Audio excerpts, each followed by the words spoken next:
Hi friends, ಇವತ್ತು ಬಿಸಿಬೇಳೆ ಬಾತ್ ಮಾಡೋಣ ಅಂತ ಉದ್ದಿನಬೇಳೆ ಹುರ್ಕೋತಾ ಇದ್ದೀನಿ. ಕಡಲೆಬೇಳೆ ಕ್ಲೀನ್ ಮಾಡಿ ಇಟ್ಕೊಂಡಿದ್ದೀನಿ ನೋಡಿ,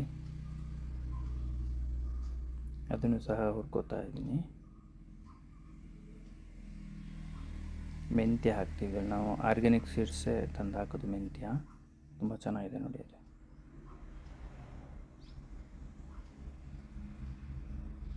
ಚಕ್ಕೆ ಹಾಕೋತಾ ಇದ್ದೀನಿ.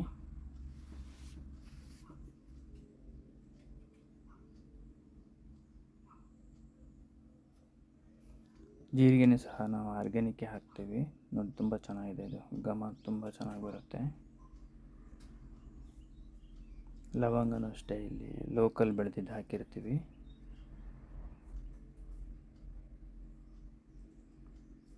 ಪೆಪ್ಪರ್ ಇದು ಅಷ್ಟೇ ಸಹ, ಇಲ್ಲಿ ಲೋಕಲ್ ಬೆಳೆದಿದ್ದು ಹಾಕಿರ್ತೀವಿ. ಧನಿಯಾ ಇದು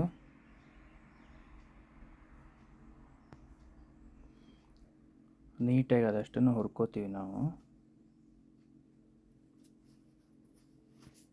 ಮತ್ತು ಮೆಣಸಿನ ಪುಡಿ ಹಾಕ್ತೀವಿ ಇದಕ್ಕೆ. ಬ್ಯಾಡಗಿ ಮತ್ತು ಸೀಸಂಟ್ ಡಬ್ಬಿ ಮತ್ತು ಜೀರಿಗೆ ಮೆಣಸು 3 ಮಿಕ್ಸ್ ಮಾಡಿ ಹಾಕ್ತೀವಿ. ಪೌಡ್ರ್ ಮಾಡ್ಕೋತಾ ಇದ್ದೀವಿ.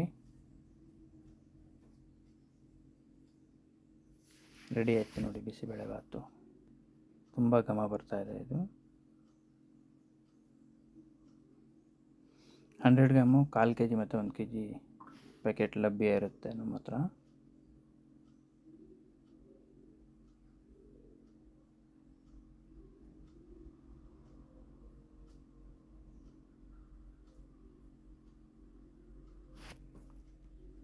ಕ್ಲೀನಾಗಿ ಗೇಜ್ಡ್ ಪ್ಯಾಕಲ್ಲಿ ನಾವು ಪ್ಯಾಕ್ ಮಾಡ್ತೀವಿ, ಯಾಕೆಂದರೆ ಅದು ಮಾಯಿಶ್ಚರ್ ತೊಗೋಬಾರ್ದು ಅನ್ನೋ ಉದ್ದೇಶಕ್ಕೆ ಚೆನ್ನಾಗಿ ಮಾಡಿ ಪ್ಯಾಕ್ ಮಾಡ್ತೀವಿ. ಇದು 6 ತಿಂಗಳೇನು ಹಾಳಾಗಲ್ಲ, ತುಂಬ ಚೆನ್ನಾಗಿರುತ್ತೆ.